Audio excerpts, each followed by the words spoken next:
하신 그의 으시니 골고다의 한바퀴 주님 바라봅니다.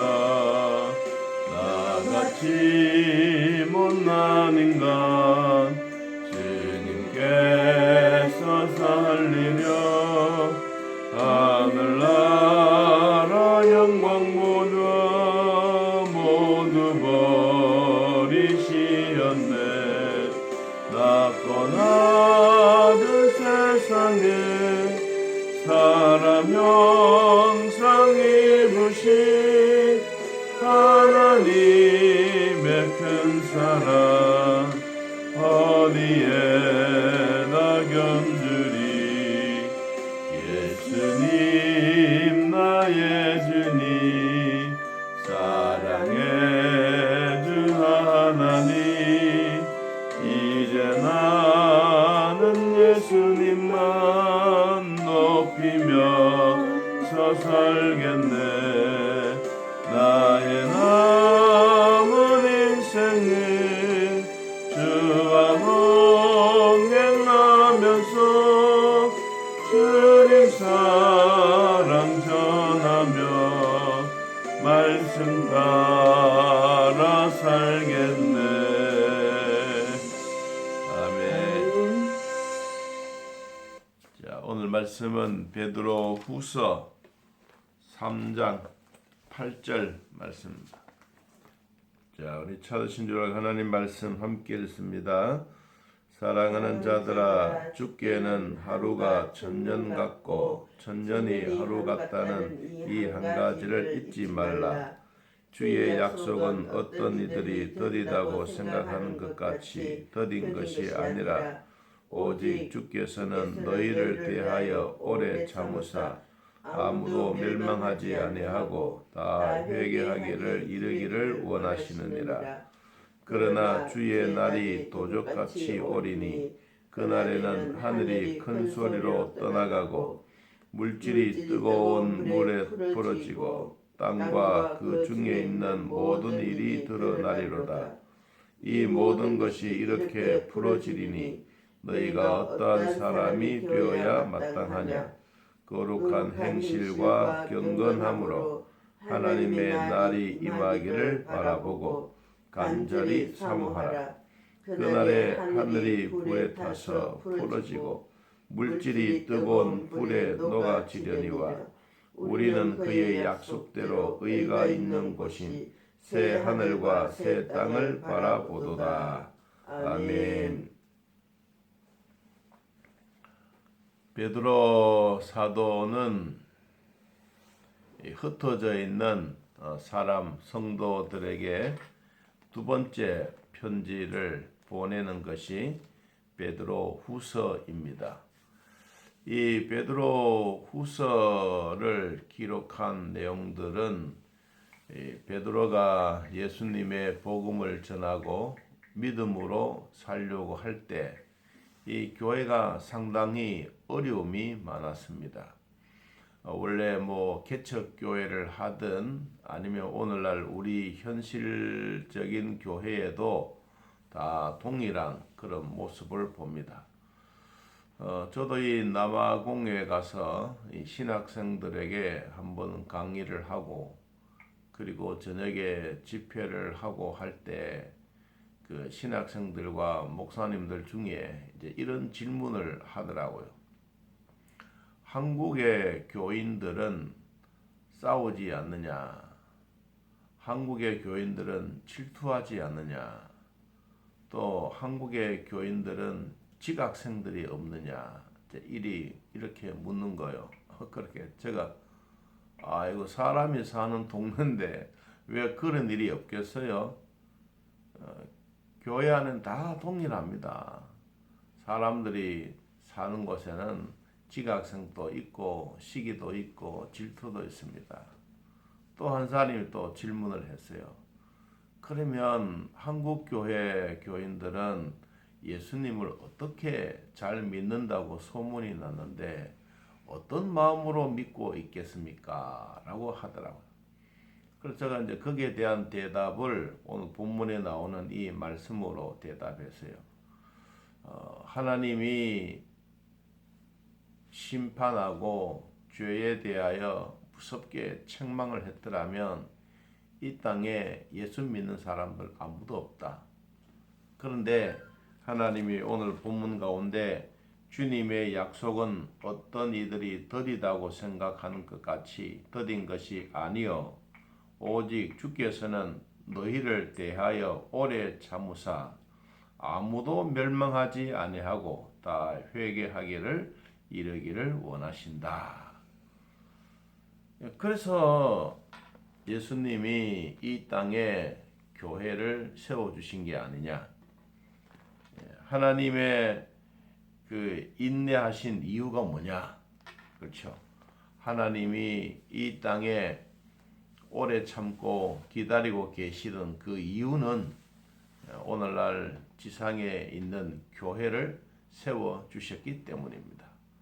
만일에 이 지상에 교회가 없다면 하나님은 심판의 도구를 삼아서 노아 홍수 때와 같이 멸망의 길로 가버리고 말았습니다.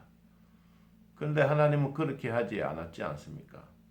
천년을 하루같이, 하루를 천년같이 예수님이 인내하고 기다리고 또 참고 기다렸던 그 이유는 이 땅에 교회를 주셨기 때문입니다. 왜냐하면 교회는 생명입니다. 교회는 이 땅에 희망과 소망이 되기 때문에 교회를 통하여 멸망하는 사람들이 적어지고 교회를 통하여 구원의 확신이 있는 자들에게 주어진 축복의 장소이기 때문에 하나님이 주셨던 이 아름다운 장소, 교회를 통하여 멸망하지 않도록 하나님이 허락해 주신 것입니다. 그래서 우리는 그때그때마다 하나님이 주셨던 그 일을 우리는 마음에 기억하면서 그래도 언제든지 주님의 재림을 기다리고 있는 우리들에게는 어떻게 살아가야 될 건가? 이 베드로 사도가 이 사도행전의 복음을 전하고 교회마다 이 성장되어지고 하나님의 나라가 이루어져가는 이러한 현실 속에서도 반드시 교회 안에는 뭐가 있었느냐? 이단자들과 거짓 선지자들이 있었습니다. 이단자들과 거짓 선지자들이 있을 때마다 교회는 혼란한 거예요. 교회는 어려움이 부닥치는 거예요. 무슨 일을 하려고 하면 항상 반대하는 세력이 있고 또 이것을 가지고 오늘날로 말하면 교회의 행정을 파괴하려고 하는 이러한 이단자들이 수두룩했습니다. 여러분 교회 안에도 이러한 일들이 참 많이 있지 않습니까? 그래서 우리는 이런 것을 늘 마음에 염두해 가면서 우리가 이 말세 때 되어지게 되면 어떤 신앙을 가져야 되느냐 하는 것을 오늘 말씀하고 있습니다. 자, 11절 말씀을 한번 보겠습니다. 11절에 이 모든 것이 이렇게 풀어지리니 너희가 어떠한 사람이 되어야 마땅하냐. 성도로서 어떠한 사람이 되어야 마땅한가 한번 묻고 있습니다.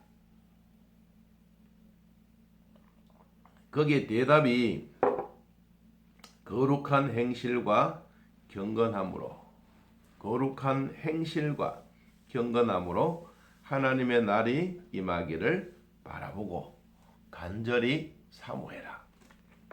자, 몇 가지 나왔습니다. 첫째는 거룩한 행실. 베드로 시대 때만 그런 것이 아니라 오늘날 우리 시대 때에도 말 잘하는 사람이 있고 행동 잘하는 사람이 있고 이론에 밝은 사람이 있고 실천을 잘하는 사람이 있습니다.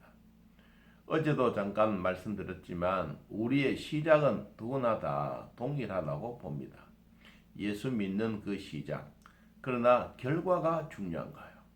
여러분 천국행 마라톤 선수들이 열심히 뛰는 그 순간은 거의 다 비슷합니다.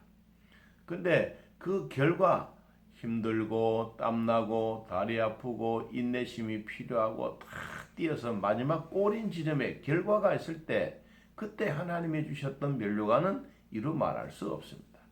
그래서 하나님이 이 땅에 심판의 도구로 삼으신 것이 아니라 이 땅에 교회를 주셔서 멸망당하지 않도록 오늘 또 우리들에게 교회를 통한 구원의 기쁨의 열매를 주신 겁니다. 그래서 교회는 하나님이 주셨던 큰 보배 가운데, 보석 가운데 가장 소중한 진주와도 같은 생명력 있는 교회가 되는 것입니다. 여러분, 거룩한 행실 참 중요한 겁니다. 말보다가는 행실이 더 중요하다. 그리고 또 뭐라 그랬죠? 경건함으로. 우리가 가정에 어려운 일이 있고 힘든 일이 있으면 하나님 돈 주십시오. 우리 경제가 일어나게 해주십시오. 우리는 이렇게 많이 단순하게 기도할 때가 많습니다. 이것보다 더 중요한 것은 우리의 가정이 경건해지게 되면 하나님은 하늘 문을 여시고 축복을 부어주십니다. 이게 우리 말세 시대 때 성도들이 살아가야 될 하나님의 은혜인 것입니다. 거룩한 행동, 거룩한 행실, 거룩한 내 삶에 대한 결과가 있을 때, 두 번째는 경건하게 사는 것. 하나님을 바라보고 하나님을 의지하고 살아가는 그 일에 있어서 하나님은 반드시 경건함을 통하여 허락해 주십니다. 제가 가끔 그런 기도도 합니다. 하나님, 우리 성도들의 가정에 물질의 복을 주시되 물질의 복이 있기 전에 먼저 경건의 복을 주십시오. 경건의 복이 있으면 그 다음에 물질의 복은 따라오게 되는 것입니다.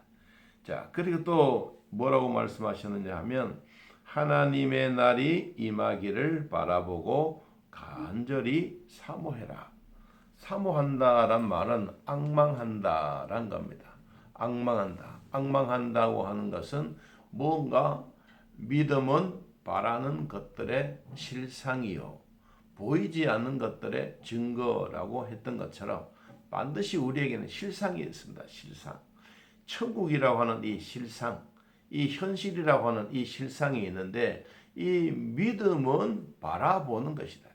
우리가 하나님을 간절히 바라보는 그 마음도 여호와를 앙망하는 자에게 새 힘을 주시는 생명과 기쁨과 즐거움을 주시는 바로 이것이 우리 말세 시대 때 우리 성도가 해야 될 일이다.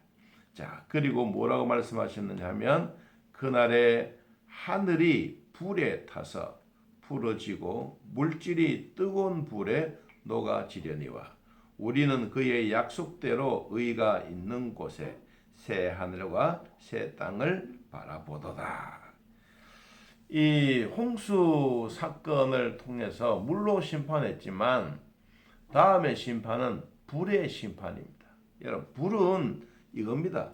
하늘에서 불이 타서 불이 내려와 풀어지고 물질이 뜨거운 불에 녹아지고 여러분 화재 일어나는 거 보면 참 무섭지 않습니까?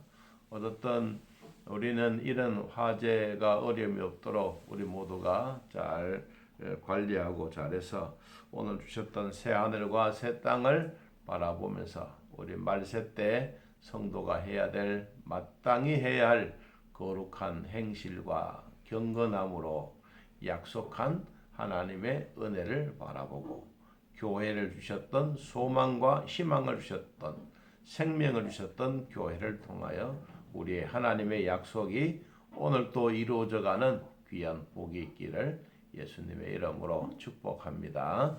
기도하겠습니다.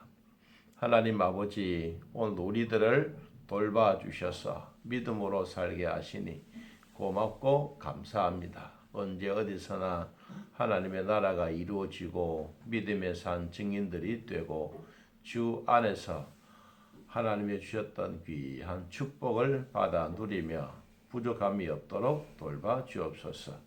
또 목사는 이렇게 떠나 있지만 사랑하는 성도들, 가정들 지켜주시고 교회도 함께하여 주시며 또한 여러 가지 환경과 어려움 속에서도 믿음으로 극복해 나가며 이겨나가기 위하여 힘쓰고 애쓰는 자들에게 성령의 위로와 평강의 복도 함께 하시고 먼저 경건의 훈련이 있으면 하나님 문을 열어주셔서 물질의 복도 주신다는 것을 잊지 않고 살아가게 하옵소서. 귀한 선교사님들 어느 곳에 있든지 주께서 돌봐주시고 귀한 자녀들 군문과 또한 해외로 믿음의 식구들 떨어져 있는 장소마다 우리 하나님이 돌보시고 하나님의 선하신 길로 인도하여 주옵소서. 우리 모두에게 주시는 믿음의 축복 날마다 은혜 가운데 거하는 저희들 될 줄로 믿습니다. 예수님의 이름으로 기도하옵나이다. 아멘. 하늘에 계신 우리 아버지여, 이름이 거룩히 여김을 받으시오. 나라의 임하옵시며 뜻이 하늘에서 이루어진 것 같이 땅에서도 이루어지이다. 오늘날 우리에게 일용할 양식을 주옵시고 우리가 우리에게 죄진 자를 사하여 준 것 같이 우리 죄를 사하여 주옵시고 우리를 시험에 들게 하지 마옵시고 다만 악에서 구하옵소서. 그 나라와 권세와 영광의 아버지께 영원히 싸움나이다. 아멘. 감사합니다. 자, 또 가서 뵙도록 하겠습니다. 저는 내일 올라가게 됩니다. 자, 건강하십시오.